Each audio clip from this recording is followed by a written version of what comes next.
बिस्मिल्लाहिर्रहमानिर्रहीम नहमदुहु व नुसल्ली अला रसूलिहिल करीम अम्मा बाद। मोहतरम नाज़रीन इकराम, रियाज साहब हैं, इन्होंने एक सवाल किया है। अस्सलामु अलैकुम, मैं मोहम्मद रियाज, मेरा आपसे एक सवाल है कि ताबिश नाम के बारे में बताइए, रखना कैसा है, क्या ये किसी सहाबी का नाम है? वालेकुमुस्सलाम वरहमतुल्लाहि वबरकातुहू।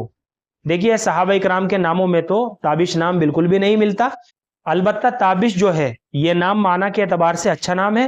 ताबिश जो है ये फारसी ज़ुबान का लफ्ज़ है और ताबिश के बहुत सारे मानी आते हैं, जैसे हरारत, ये भी ताबिश का माना है, गर्मी, तपिश, चमक, धूप की गर्मी, रोशनी, नूर, ये सारे के सारे माना जो है ना ये ताबिश नाम के माना है।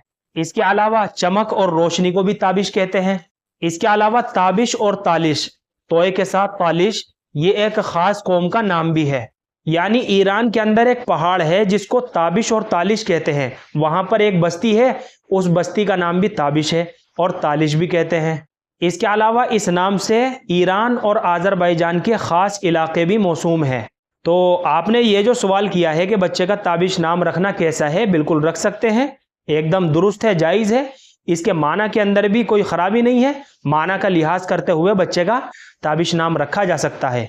अलबत्ता आपने ये जो लिखा है कि क्या ताबिश किसी सहाबी का नाम है, ताबिश किसी सहाबी का नाम नहीं है, ये माना के एतबार से अच्छा नाम है और ये फ़ारसी ज़ुबान का नाम है। बच्चे का ये नाम रखना बिल्कुल दुरुस्त है। मुझे उम्मीद है कि आप सभी हजरात को अच्छी तरह समझ में आ गया होगा। अल्लाह हम सबको सुन्नत व शरीयत पर पाबंद फरमाएँ। फ़क़त वल्लाहु आलम।